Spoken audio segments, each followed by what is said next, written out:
is no good. Rebounded by Anthony. 2 seconds left. Anthony for the win. Cody throws it.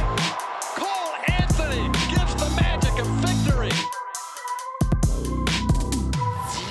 Close Up Magic. All right. Welcome back to another episode of the Close Up Magic. I'm your host, Stephen Cameron. Today we have a really fun episode. We have Philip Rossman-Reich of Orlando Magic Daily and Locked On Magic joining us.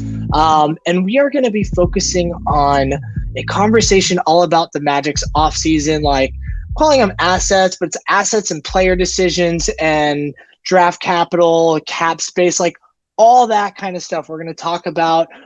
This is probably going to be one of many conversations getting into the offseason, but this is just like more of like an informative conversation that we're going to have. So you can all that are listening and watching get informed and understand kind of like what this offseason is looking like for the Magic, what players they got to make decisions on, what kind of tools and weapons that they'll have to attack free agency, attack draft, potentially make trades. We're not going to like talk about any like fake trades or really, I don't know, maybe we'll organically talk about some free agent targets that we have, but that's not like in the plans, but we'll see.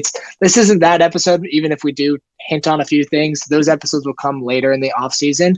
But anyways, Philip's a really good friend of mine. We talk basketball on a regular basis. You've all heard him on this on our podcast before, and I'm sure you've all heard him on his. So we're looking forward to having that conversation. Before I bring Philip up, I just want to remind you all that this show is sponsored or hosted by 19 Media Network.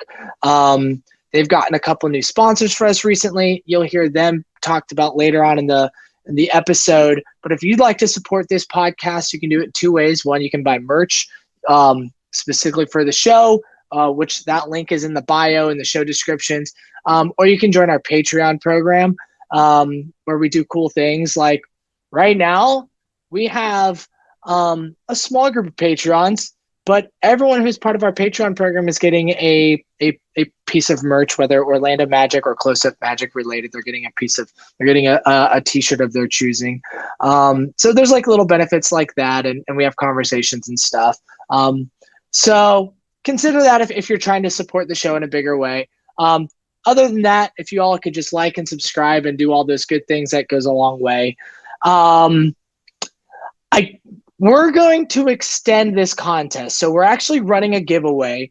I sort of announced it in previous episodes, and it was supposed to like end this week, but I'm extending it because I really only announced it on Twitter and I didn't announce it through the podcast. So we're going to extend it through the end of this week, the week of April. We're recording this on April 18th. So the end of this week to the next podcast, we will leave the contest open. It's not even a contest.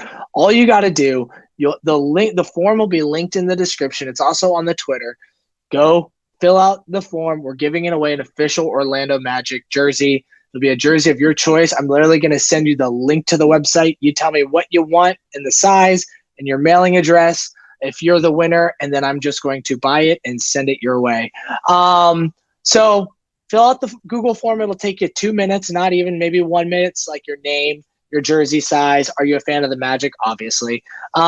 So check that out. Anyone can win. If you're a member of our Patreon program, you get double entries.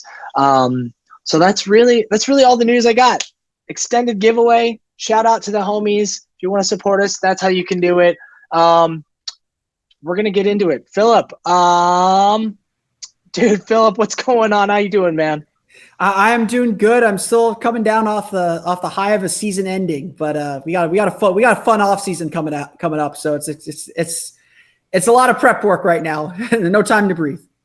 We did have a pretty fun season ending, with the team like playing competitive games up until the last 3-4 games when they really started bringing the tank out to hold that draft position, which is fine when we got eliminated. But it was really exciting. There were some really fun games there. We could go back and get nitpicking about certain things throughout the season, but if you want that, listen to the last episode of the Close Up Magic. But going into Well, before we jump into the main thing, how are you liking the playoffs so far, Philip? You got any teams that like you're eyeing specifically to make certain leaps on the East and West? I mean, it's been a fun playoffs already. Like I always tell people the NBA is about the journey, not the destination, because the NBA is usually the most predictable sport of the major sports here in the US. Like, it's pretty easy to say, like, okay, these are the 3, maybe 4 teams that can actually win it. Right. And this postseason and like this season, like it's just felt a little different that like there's actually like 6, 7, maybe even 8 teams that like really could sit here today and say, hey, we can win a championship. And to me, that's really exciting. You know, the East has been maybe a little bit on the boring side so far. You know, obviously we've got to wait to see whether Giannis plays in game 2 and what the extent of his injury is. But like, the way Sacramento has played has really surprised me. They have not shrunk from the moment, like even against a really good Golden State team. Like I expected that was going to be a really good series. Like I think I had Warriors in 6 or 7 in that one. But Sacramento has been super, super, super impressive. They don't look afraid of that moment. And they're a team that you know, they're not a perfect team by any means. I think all these teams have like real fatal flaws. But they don't seem like they're afraid of anything. And they're 2-0 against the defending champions, holding their home court down and lighting that Draymond Green in game 3. And like Golden State's terrible. Golden State's terrible on the road. They got to win a road game to win that series. So we'll see what happens when they go to Chase Center. But like between them, you know, Phoenix, LA is playing a great series. You know, the Lakers are definitely tied like 1-1 right now. The Lakers feel like they're the 95 Rockets a little bit, where they were hurt all year and they made the playoffs and they just got in, and now you got to deal with LeBron and Anthony Davis at full force. Like the West playoffs stay up, you know, at least for us on the East Coast, stay up late because the West playoffs are always a treat. Oh, man, I'm actually I love the time zone I'm in for basketball because it starts like at 4 and it ends, you know, a reasonable hour at like 9 where everyone in the, you know, East Coast is staying up till midnight. But, you know, the only thing I'll say that's kind of a bummer about the playoffs so far is the amount of injuries we've had so far. Tyler Hero broke his hand. Ja Morant might have a wrist thing going on. You know, Giannis is out right I so it's just like, that's kind of a bummer. I wish there was, particularly in the East, where it's like Tyler Hero, like I wish there was a little bit more health, and not injuries so early. But I mean, that's just kind of the nature of the sport, the nature of the NBA. There's always injuries. Yeah, I just like to Ja, come on, the Grizzlies are supposed to be one of these teams that like makes that East or the West so much more deep and fun. I don't know how I feel about that team without Ja. So yeah, I'm not sure. Do you have any teams that you're hoping to see meet up in the finals? Well, I picked Bucks Suns, so out of pure like personal edification, I'd like my prediction to be correct.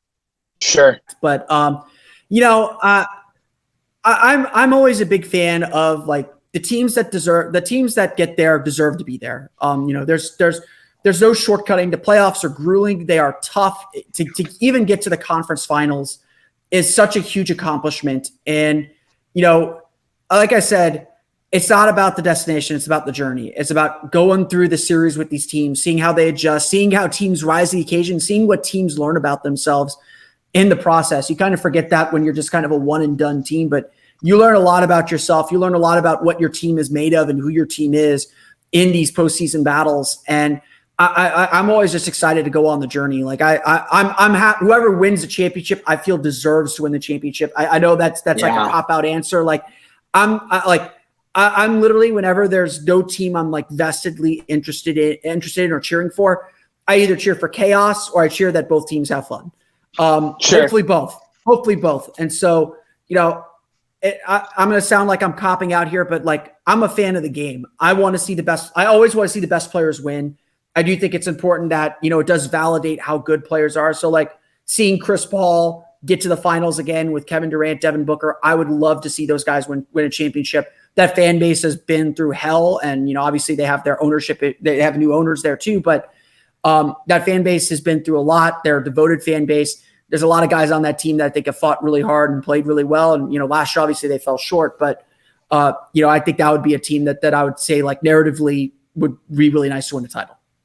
Be a good story there for sure. I'm definitely with you on Giannis and the Bucks. I just love that team. Yeah, they're Such a fun. good team. They're good too. And really, I think they're one of the only teams in the East that, I mean, I guess like 76ers. There are three teams in the East that I think have a real shot. And the Celtics have a real shot too, but the Bucks are just so solid, man. They're just so deep. And if Giannis comes back healthy, which it sounds like he will, that's just going to be – they're just a good team. I've always liked them. Good storyline. And then the West is a little bit hard for me because, like, there's no super clear cuts. Obviously, like, I've lived in Bay Area for almost 9 years now this summer. And so, yeah, I definitely have some affiliations with Golden State. I've made friends with people in the organization. My neighbor works for them, going to games, seeing, like, when you're in a city that has so much playoffs and playoff success, you for a long period of time, it's hard not to, like, somewhat start to like that organization, no matter how much you want to say no. And so, yeah, I pull for the Warriors when the Magic are eliminated. And it'd be obviously nice to see that franchise have a good run, but kind of don't like their storyline all year. I don't think there's a lot of questions about this team and their chemistry this year. Yeah, but I wouldn't mind the Clippers. I like the Clippers. Well, what? Sorry? But, like, I feel like the path is open for them too. Like, you can't count them out because they have so much experience. Like, everyone talks about depth being really important, and I'm not saying depth isn't important, but in the playoffs, you lean on your starters a lot more, and that starting lineup is as good as any lineup in the league still. And Steph is like, crushing it I'm not as going to be the one. usual. I'm not going to be the one to count out the Warriors. No. I don't think they're a championship team per se, but they're fun. I love them personally. But at the same, sorry, one of us was chopping up there for a second. But, like, what I was saying, it happens. Like, I love the Warriors, man. They're fun. I also love the storyline of, like, if they lose to the to the Kings, like, that's okay. The Kings are what a fun storyline. I'd love for the Clippers to like make a deep run and, like, let this, like, trade, like, that they did and has controversy have, like, some more validation to it. There's tons of good storylines in the West, like Jokic and the Nuggets. I'd be fine with them getting there too. So anyways, without digging too much deeper in that, I'm glad you're enjoying the playoffs. We'll see if we get there. I can't wait for the Magic to get there, hopefully next year. And that's kind of what we're going to turn this conversation to is the Magic have some decisions this offseason. They have some tools and some assets that they're going to be able to utilize to improve this team and hopefully answer some questions that they have and, like, fill some needs and roles that are just missing. They're one of the teams this summer that have quite a few assets at their availability.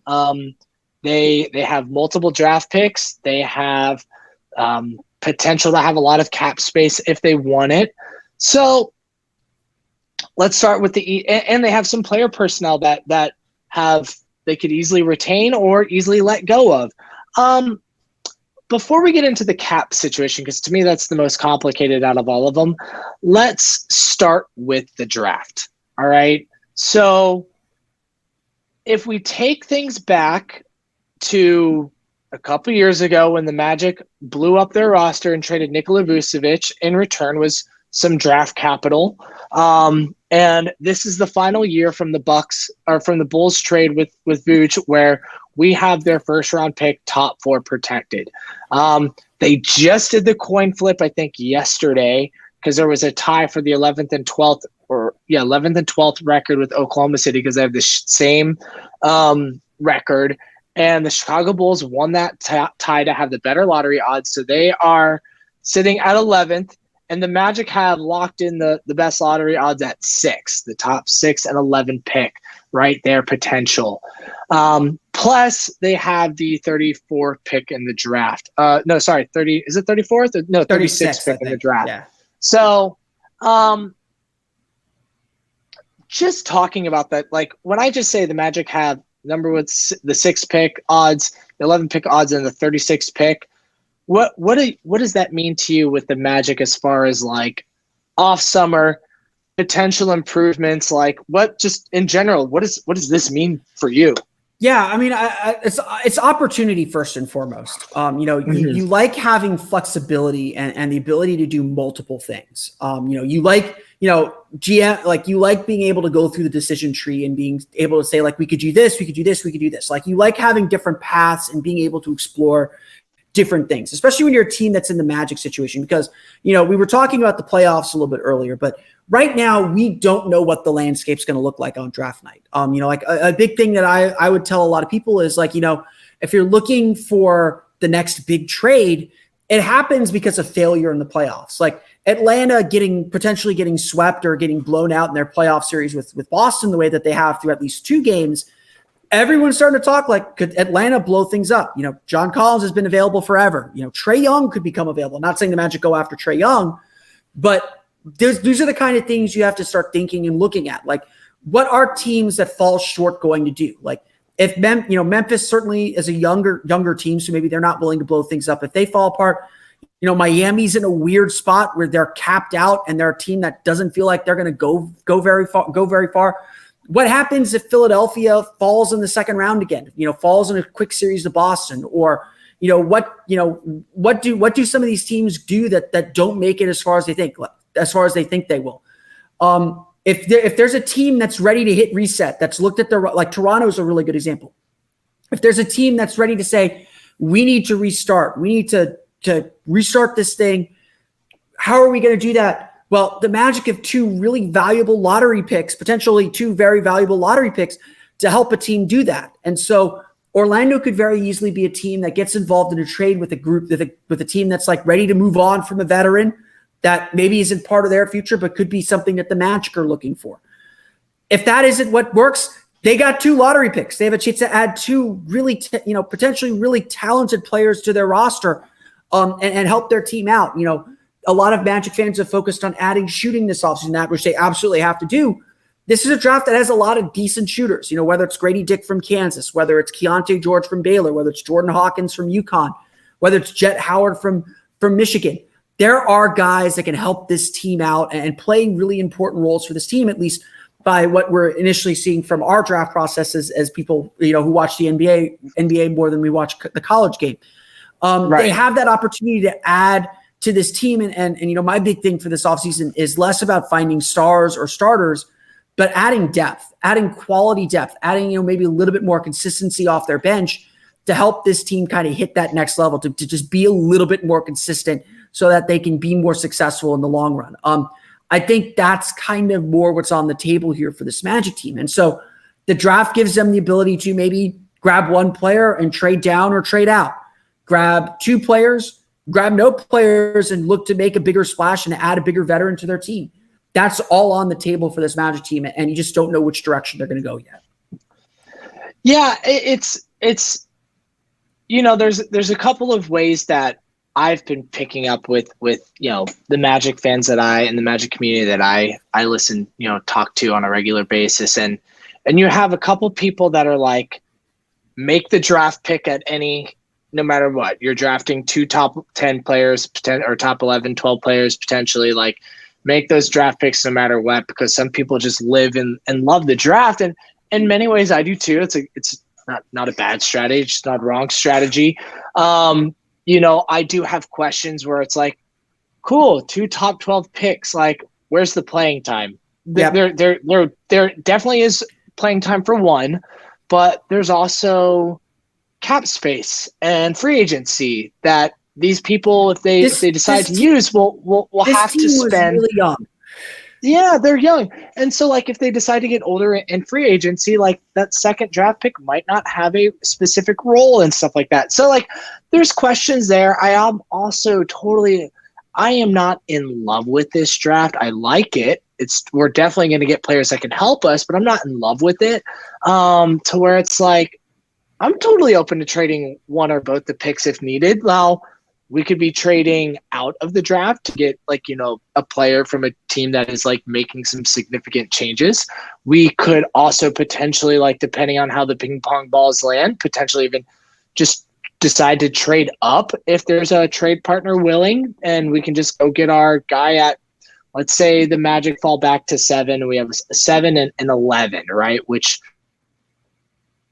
we'll do a tankathon. It's a very real possibility. Yeah, maybe we need to trade up to 4 or 5 and get the guy we want, right? And we could do that with the draft capital that we have. So you're right. We have ammunition, we have ammunition, which is really nice. Do you have feelings one way or another, like on how you hope the Magic use these draft picks? Yeah. Without doing like a draft dive, how would you like them to utilize them? I do think regardless of how it happens, the Magic need to come out of draft night with a shooter. Whether that's trading for a veteran shooter, which is more my preference, I think, for this group, or drafting one of the shooters that I rattled off. If the Magic enter a scenario where the Bulls keep their pick, where let's say the Bulls draft 4th, and the Magic are drafting 7th or 8th, 6th, 7th, 8th, somewhere in that range, I think they need to prioritize grabbing a shooter with that pick, or finding a way to come out of the night. Doesn't necessarily have to be a draft pick, doesn't necessarily have to be a player that they drafted, but they need to come out of the night with a shooter, with someone that's going to add some shooting and add some floor spacing to this team. They got to do that one way or the other. And I get the feeling that trading for one, even if it costs you a little bit more, trading for one is going to be a lot better than trying to find one in free agency where it could get expensive to get those guys. Yeah, no, I agree. That's I'm open to trading. I definitely want them to address shooting. I'm open to trading within the draft. I'm open to trading out of the draft for a veteran that's already in the league, that's experienced. I do wonder, like, okay, cool. You have a couple matures in Fultz and Wendell Carter and Gary Harris. We have Franz, who is mature, a little young, definitely young, going into his 3rd year. They're mature in their demeanor, but they're all like, Wendell Carter, Markelle Fultz less so, but they're still young in the way that they play. They still make young player mistakes. And like that's part of the growing process you got to get over. Part of the growing process, but at the same point, we add 2 more, like we're just continuing to pull back the window a little bit of when we're going to be up there. If we get younger instead of a little bit older, because you're going to have young team mistakes, doesn't mean I'm against drafting 2 rookies. If that's what makes sense, that's what makes sense. And I'm totally fine with that. I'm not going to be upset if we do that on draft day. I also think they'll need to, you're just adjusting the timeline a hair if you're drafting 2 rookies instead of like drafting 1 rookie and filling out the roster with the vet. And that's like a really important point. And if there's one criticism of Jeff Weltman and his time as the decision maker for the Orlando Magic, it's that he's at really critical points. He's been reticent to make major change, and I'm not saying make change for the sake of change, but he's been willing to run back the same group over and over again, and not try to push this thing forward, or not try to advance the team through offseason acquisitions. He's always been very comfortable with the group that he has, and to varying degrees, like he's had reason to. If the opportunity's not there, the opportunity's not there. He's been a little hesitant to make the big risk, and obviously the biggest risk he took is one that paid off. He traded. He hit reset when he hit reset. Got great deals. He showed us that he could get a good deal when he has a little bit of power, but now he's got to go out and fish for some things. He's got to go make something happen to make this team better. And yes, individual internal improvement is going to help a lot, but this roster still needs some help too. And so, you mentioned that window. That window is actually shrinking. They got this summer and next summer where they got to do something, and then they're out of time because Franz Wagner's extension eligible next summer. Franz Wagner, their window closes when Franz Wagner's salary jumps from $10 million a year to $22, $23, $24, $25 million a year. Because the year after Franz Wagner's salary jumps that much, Paolo Banchero is getting 26, 27, 28 million a year if he becomes as good as we want him to be. You look at some of the teams that are contending in the league today. The Milwaukee Bucks drafted Giannis Antetokounmpo. They acquired Chris Middleton while he was still on his rookie contract. You look, Cleveland drafted Darius Garland, drafted Evan Mobley. They acquired Donovan Mitchell while he was still on their rookie contracts. Philadelphia, Joel Embiid. They had Ben Simmons. They had Joel Embiid. They went out and got Jimmy Butler while Joel Embiid was still on his rookie contract, and that kind of set them up where their salary was going to be. Why did Dallas fail, or why has Dallas kind of hit this rut? It's because they made the wrong deal while Luka Doncic was on his rookie contract. You want to make a big money move while your top player is still on his rookie contract on that very cost-controlled contract. Paolo Banchero is worth more than $10 million a year. Or, he's what, $11, $12 million a year, somewhere in there. He is worth far more than that. You got to take advantage of the time when he's only getting paid that much, because on top of that, and I'm sure we're going to talk about it here in a minute, the Magic already have some contract decisions they got to make on some players on rookie contracts. They've got to strike now. They got to be willing to take a little bit of a risk or push some chips in the middle. They don't need to push their chips all the way in the middle. They don't need to go all in. But when an opportunity comes to make this team significantly better, now is the time.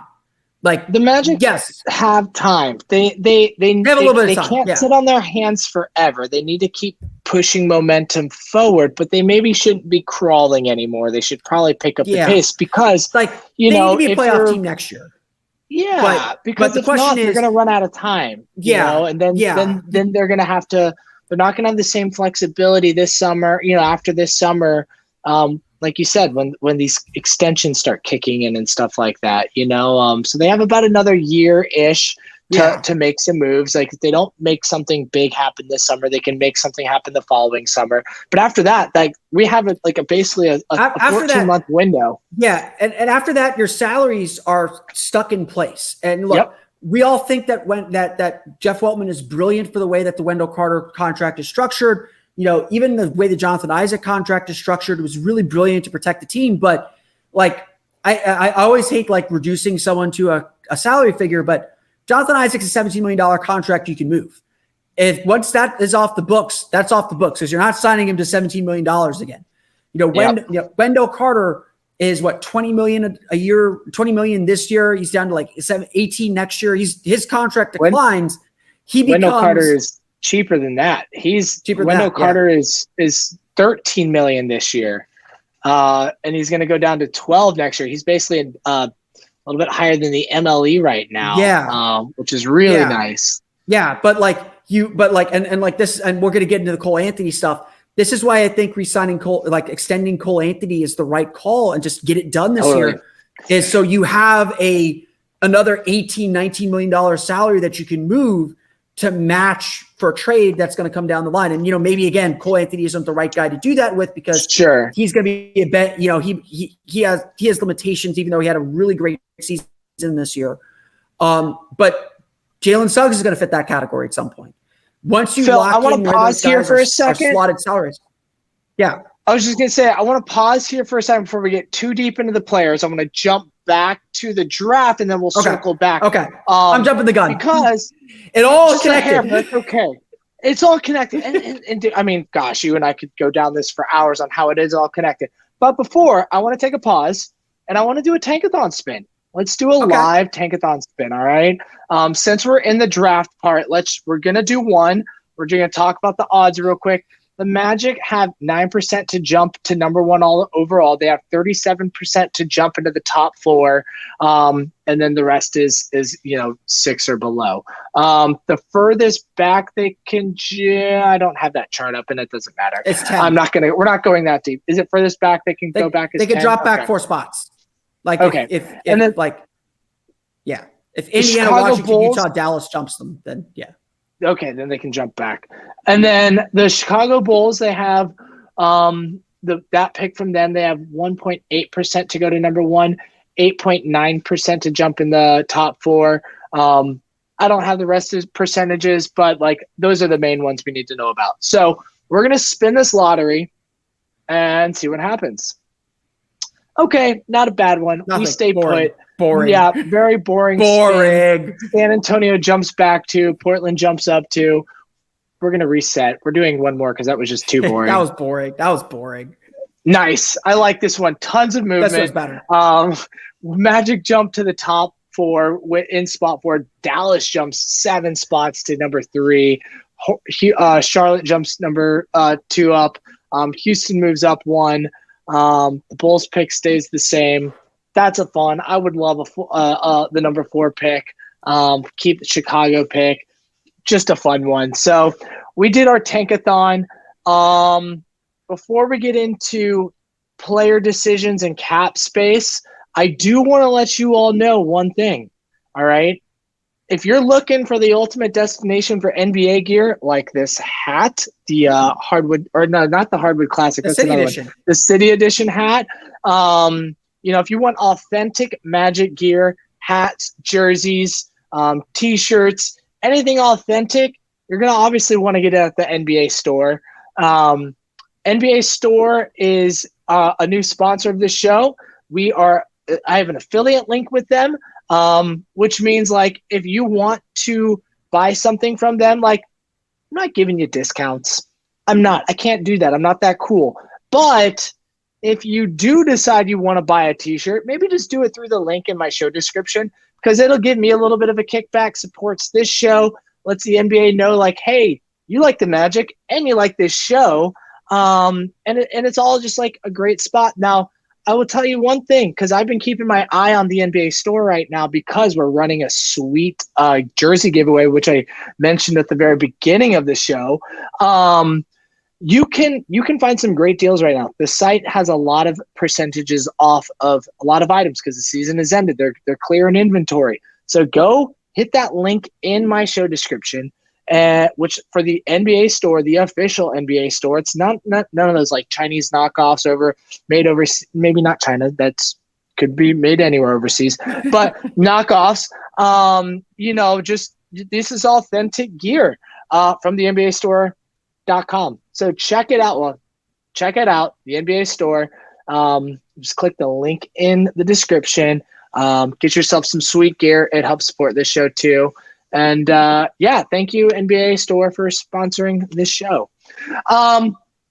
Cool. Now that I got that amazing ad read, I'm actually really psyched about that connection there. Now that we have that behind us, Philip, we are gonna we were already starting to shift there, but I'm gonna dial it back a little bit. The roster and then the decisions they have to make on this roster and then the cap space they have to use for this roster, right? And we could get really deep with a lot of stuff. We'll try and keep it a balanced level of high level with informative, deeper information without going like too deep. But let's start with the roster, right? And we're going to start with the highest paid players and work our way down on whether they're on contract next year or if they are a free agent or if they have a player option or a player team option. All right. So first one is, and you mentioned it earlier, Jonathan Isaac. He is a $17 million player. He's got, I think, only $7 million guaranteed.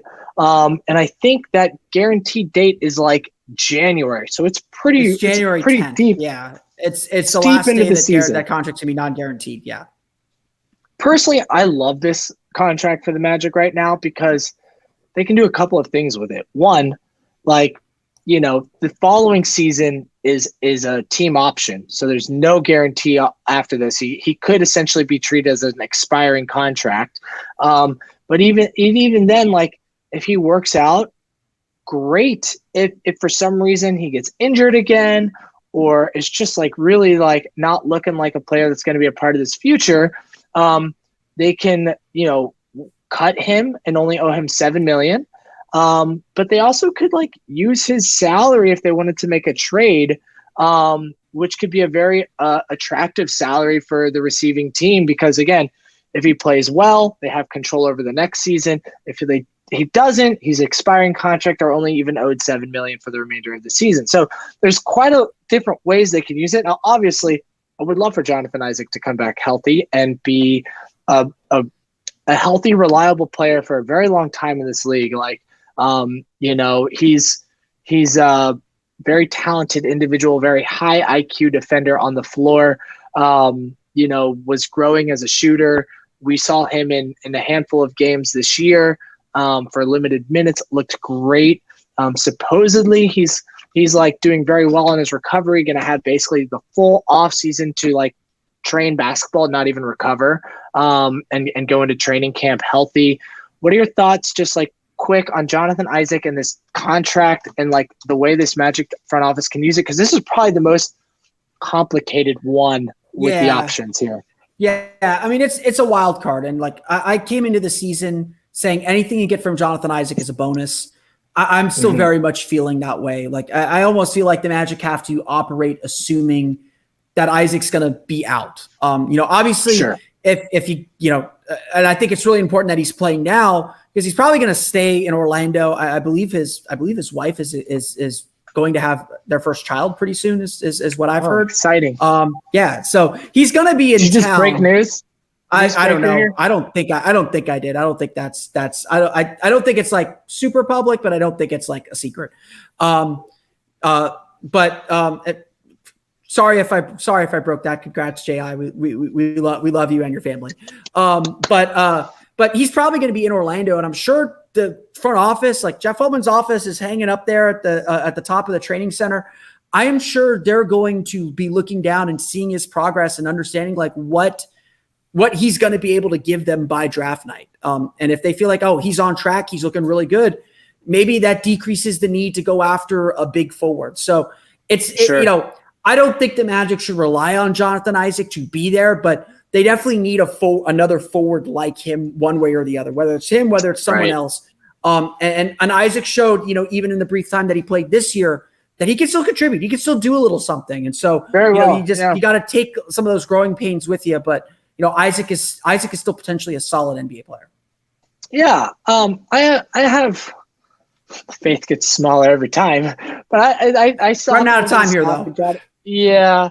I have a little bit of stock in Jonathan Isaac Island. But again, like it's a great contract because only $7 million is owed and nothing is owed next season. So like if it doesn't work out, it's fine. The next contract I'm going to bring up is Markelle Fultz. He is owed $17 million next season. I believe this is his last season on contract, and he's up for a potential extension. So that's great. They don't really need to make any serious decisions on Markelle Fultz. They could probably come to an agreement with him on an extension, or he can hit free agency after this season.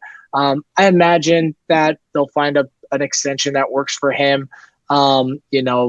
He's not going anywhere. Unless they find some clear upgrade, there's really no reason to move on from Markelle Fultz right now. So, I wouldn't expect much out of that contract. I think it's just he's on the books for next year. Yeah, and when we get into the salary cap stuff, we'll probably talk a little bit about Fultz at times as if he is not going to be guaranteed. The Magic are going to guarantee his full deal. He's not going anywhere. And I do expect them to try and get an extension done before the season starts. Yeah, absolutely. I wouldn't be surprised if they extend him, as well this offseason. That would be really good for both parties, in my opinion. The next is Wendell Carter. And we'll try and we'll keep some good pace going here. Wendell Carter is owed $13.5 million. He is, he's on this team. There's no, he's in the middle of a contract. There's nothing going on there. Gary Harris, this is a lovely contract. Team option going into the offseason, like you mentioned earlier. June 30th is the pickup date. June 30th is the date for him, I believe. Yep. And like you mentioned, if they don't pick up that contract, that means they want to use $13 more million in free agency. I don't think we're going to see that. I think they pick it up, by not trading him at the deadline was kind of a signal that they like him and they're going to keep him apart. He's a little too valuable. If anything, I wouldn't be surprised if they picked him up and extended him a little bit and gave him another year or two. I think that's possible. I think the extension is probably a little far. I don't think they extend you extend guys that are going to be like key players in your franchise. Like you extend guys to avoid something. I don't look, the way the Magic signed Gary Harris last year was they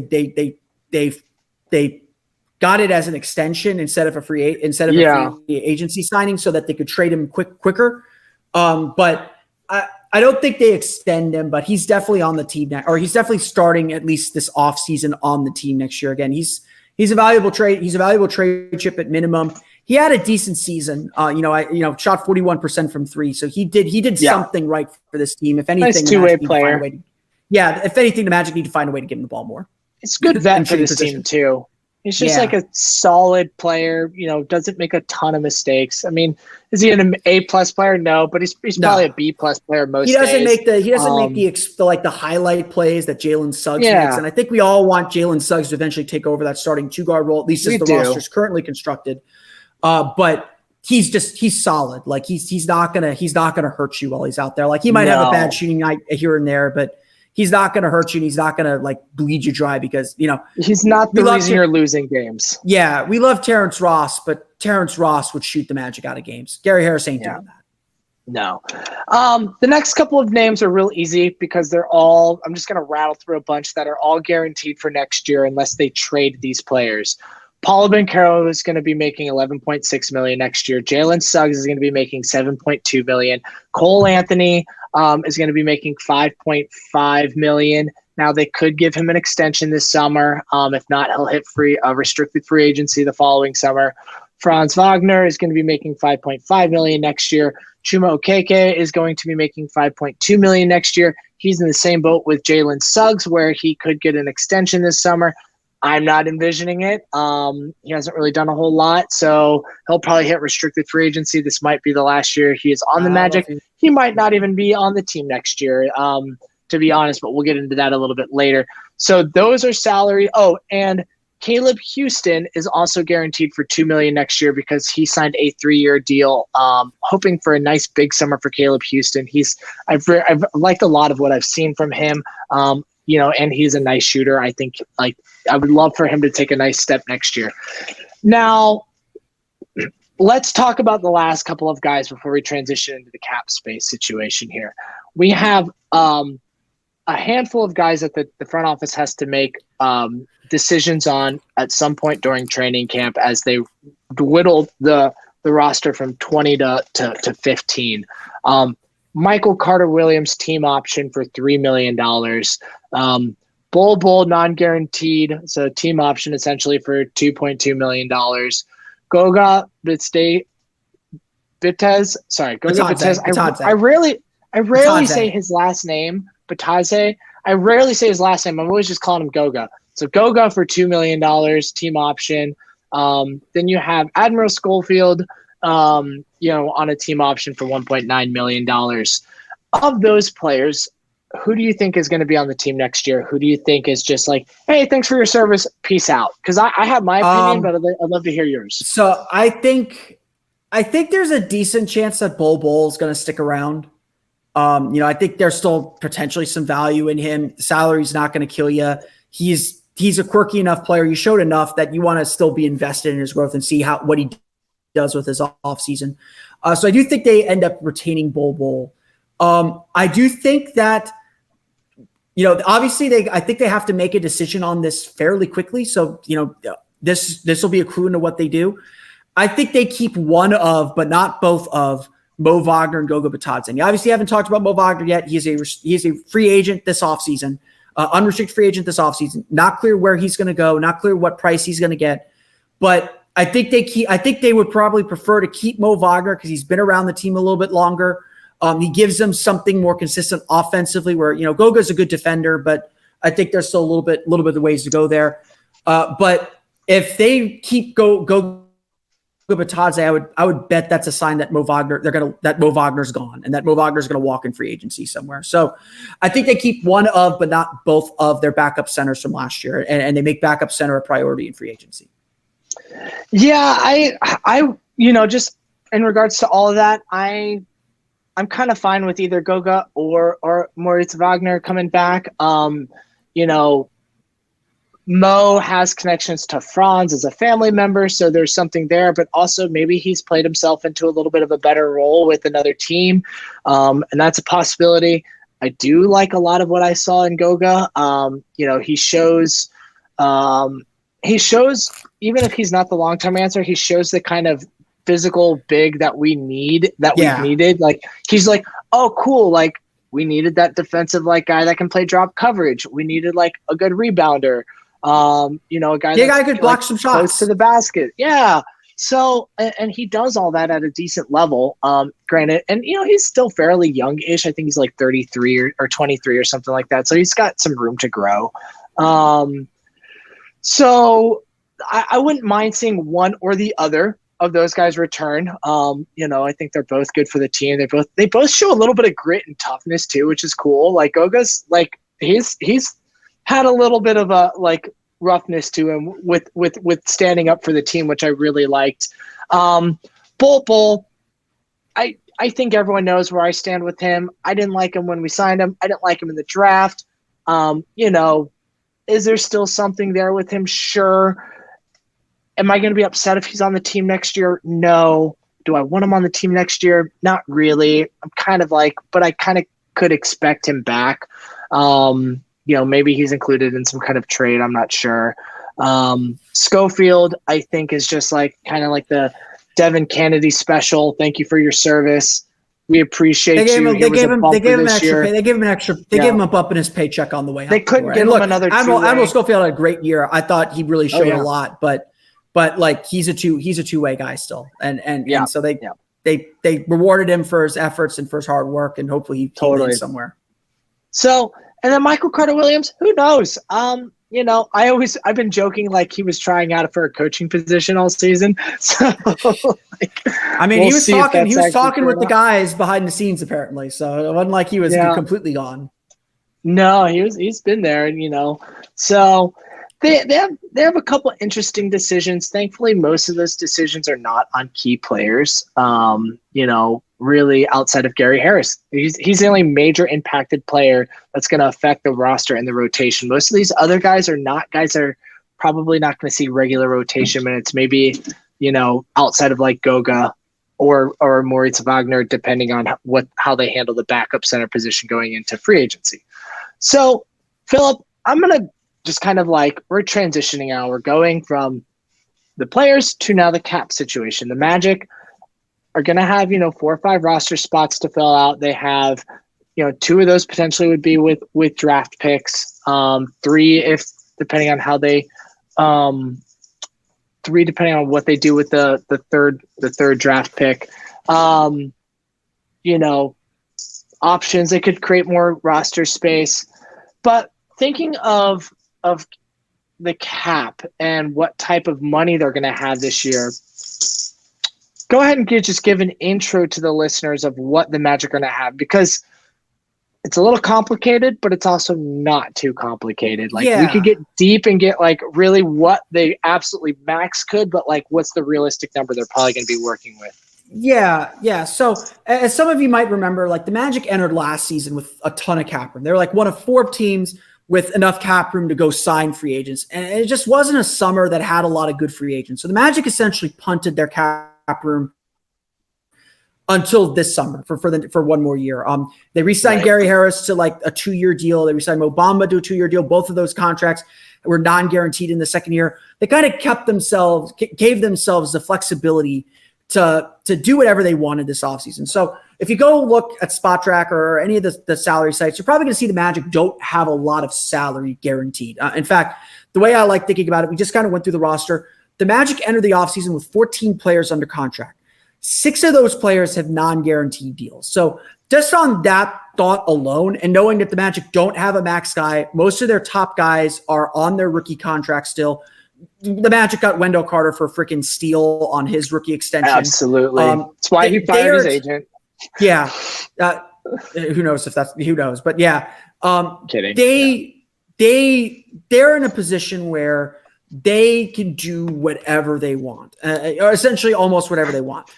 They can have cap. They can create cap, like practical cap space. So we're going to include the draft picks coming in, assuming that they're going to bring in 2 draft picks. The Magic can get up to around $33 million of actual cap space this season, or somewhere actually higher than that, like $35, $36 million of cap space. that's enough to go sign a max guy. Like if Fred VanVleet, I know a lot of Magic fans have talked about him all season. Fred VanVleet is looking for a contract starting at $30 million a year. The Magic can put themselves in a position to sign a player like Fred VanVleet to that number, just like they could put themselves in a position to acquire a player at that number through a trade, through absorbing that through their empty cap space. So they can take in more money than they send out in a trade because they have empty cap space to absorb that amount. So that's something to watch out for too. It's not just about free agency. If the Magic do retain Gary Harris, which I think we both expect that they will, that puts them at around $25-ish million of cap space. It's like $23 to $25 million of cap space. Again, assuming the cap comes in at $134 million. That still gives them a lot of money to play with. And unlike last year where they had Mo Bamba as a free agent, where they had Gary Harris as a free agent, they really don't have any of their own players to re-sign. When we went through that list, we're not signing Admiral Schofield to a $10 million deal. They're not saying Maurice Wagner to a $10 million deal. Mo Wagner might get a bump, might get $5-6 million. You might be looking, they might be looking to get him in at around the space of the room exception. There's not to get too technical, but there's a salary cap exception for teams that are very close to being over the cap, where they can sign a player to this exception, and then sign another player to what's left of their room essentially. Or if they're like, it's actually like if they're $2-3 million under the cap, they can sign a guy to $5 million and go over the cap and still be okay. The room exception is very confusing. Talk to people that are much smarter than me about it, but the Magic may be looking to bump Mo Wagner up to $5 million. That still gives you like $18 million to spend. You could get a starter quality player for that. You could get a solid bench player for that. Certainly a high level bench player for that, or split that up and get some quality depth. Yeah. Exactly. And so the Magic are in a position where they have some money to spend, and now they actually need to spend it. And certainly not just because they have a roster that probably needs an injection of some new guys and certainly some veterans, but they also have the money in their pockets to burn. And so it's going to be hard to see the Magic not actually spend some money in free agency this summer, even if they're splitting it up among a couple guys. I want to touch, some of you are going to go online and you're going to go to these different websites and you're going to see a cap projection number of like $50 million. Just want to say, no, we don't really have $50 million in cap space because they could technically, sure, but that means you're saying goodbye to Markelle Fultz because he's got non-guaranteed money. That means you're saying goodbye to Jonathan Isaac because he's got non-guaranteed money. That means you're waiving Gary Harris. That means you're also you're getting rid of the draft picks, right? Because all those things go into that cap figure, which actually what brings it down to $23 to $25 million.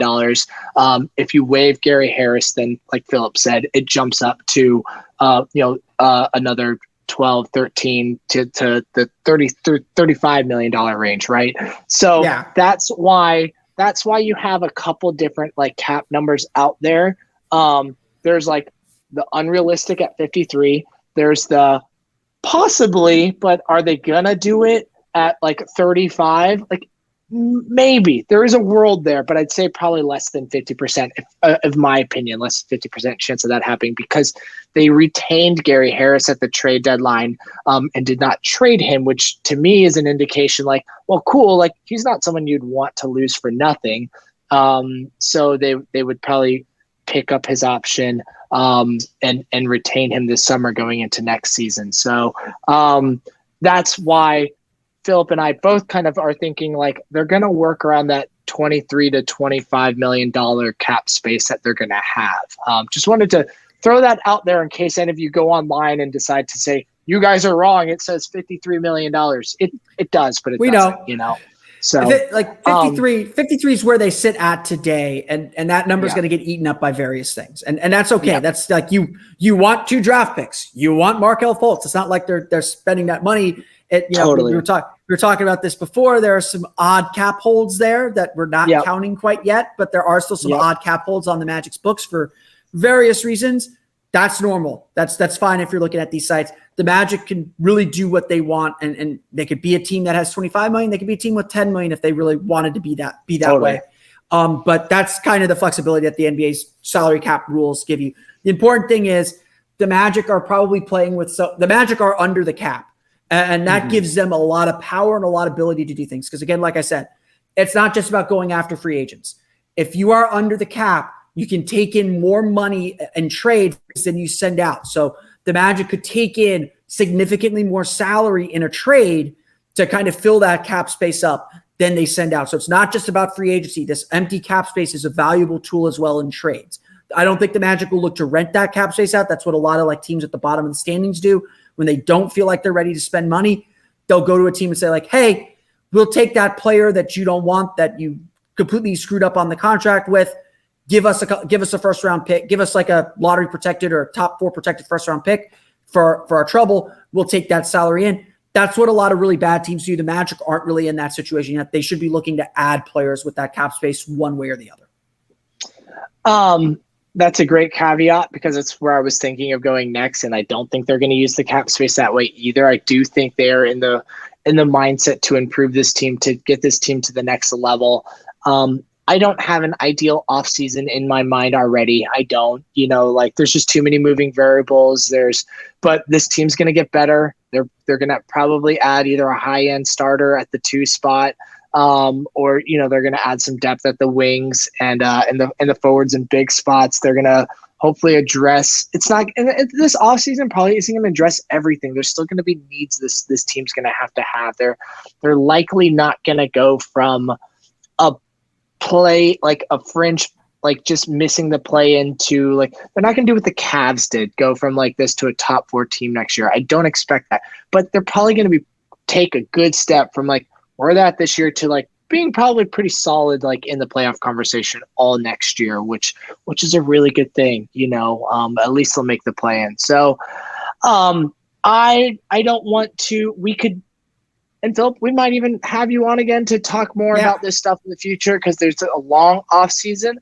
So I do imagine like we will connect again for another show. The picture's gonna get the picture's very murky right now. Like we don't know where that draft pick lands. Like if the Magic get the number 1 pick again, which is everything not impossible, goes out the window. Everything changes. If the Magic like we did that even number 2 pick things. Yeah, we did that take-a-thon spin. The Magic at 4 is really interesting. Honestly, 2 or 3 kind of boring. Like the Magic are going to try and get Scoot Henderson. He's the guy that fits them better. I don't know if Brandon Miller really fits this team, but 4 is where this draft gets really interesting because like no one really knows what the Thompson twins are. There's some other guys that could be interesting at that spot, but there's a lot of guys from like that 4 to maybe like even 8, 9, 10, 11 that feel like they're about the same. And so you can really kind of mix things up and play with some teams with that pick. So there's a lot that's going to get cleared up on lottery night. It's going to be a lot clearer from there. Draft night's going to clear some things up. And then of course we're diving right into free agency right after that. So right now the Magic probably have a whiteboard full of all these different scenarios and thoughts and no clear picture of which path they're going to take yet. Now, this was a fun conversation for all of you, and for me as well. And I just I guess the main thing to keep in mind is like we have a lot of options, right? To kind of recap this last 57, 58 minutes we just had, like we have 2 potential top 11 draft picks. We have and a 36, the 36th draft pick. We have we don't use second round picks. Steven. We don't. Outside of Caleb Houston, we don't need anyone else. We have no major free agents on the roster that we have to retain. The people that we have to worry about are pretty much low-end players that don't really make a large impact on this team. And then we have anywhere from $23 to $35 million in cap space, depending on what they decide to do and like kind of like what they're feeling from potential free agency. So it's going to be a lot of fun this summer, guys. I will say, please stay in tuned to Locked On Magic with Philip and the articles that he and his awesome team put out on Orlando Magic Daily. You'll be getting regular updates and podcast episodes with me on the Close Up Magic with, either myself and other random guests per usual. And there's some other really good content creators out there. I know it's going to be a long summer, but we'll all get you through it. And we really appreciate you tuning in. Philip, thank you so much for joining tonight.